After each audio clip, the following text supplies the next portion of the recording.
जय गुरु जी की प्यारी प्यारी संगत जी को जय गुरु जी। संगत जी, क्या आपने कभी सोचा है कि आपकी मेहनत, आपके जप, आपकी पूजा और आपके अच्छे कर्मों का फल केवल आपको ही मिलता है या किसी और को भी?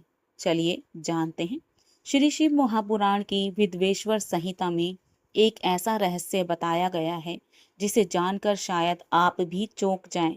भगवान शिव कहते हैं कि जब तक मनुष्य किसी का अन्न खाता है, तब तक उसके द्वारा किए गए आत्मविचार, कीर्तन, श्रवण और अन्य शुभ कर्मों का आधा फल उस अन्नदाता को भी प्राप्त होता है।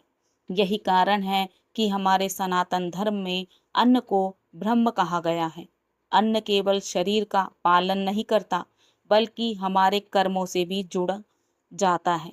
इसलिए यदि कोई व्यक्ति किसी से धन, अन्न या किसी प्रकार की सहायता प्राप्त करता है, तो उसे केवल लेना ही नहीं चाहिए।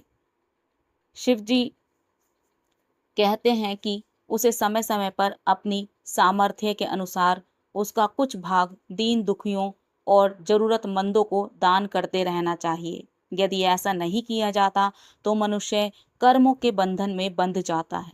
इसके बाद भगवान धन के सदुपयोग का एक अद्भुत नियम बताते हैं।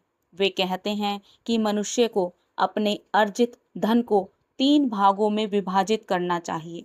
पहला भाग धर्म के लिए होना चाहिए, अर्थात दान, सेवा, सत्संग, गौ सेवा, मंदिर और जरूरतमंदों की सहायता जैसे शुभ कार्यों में। दूसरा भाग वृद्धि के लिए होना चाहिए, यानी भविष्य की सुरक्षा, बचत और धन की उन्नति के लिए। और तीसरा भाग नित्य नैमित्तिक कार्यों के लिए होना चाहिए, अर्थात अपने परिवार, भोजन, शिक्षा और दैनिक आवश्यकताओं के लिए। यही संतुलन धन को शुभ और जीवन को सुखी बनाता है। श्री शिव महापुराण आगे कहती है कि यदि धन खेती से प्राप्त हुआ है तो उसकी आय का 10वां भाग दान करना चाहिए, और यदि धन व्यापार से प्राप्त हुआ है तो उसकी आय का 6ठा भाग दान करना श्रेष्ठ माना गया है। ऐसा दान धन की शुद्धि और आत्म कल्याण का माध्यम बनता है। इतना ही नहीं, भगवान शिव एक और अमूल्य शिक्षा देते हैं।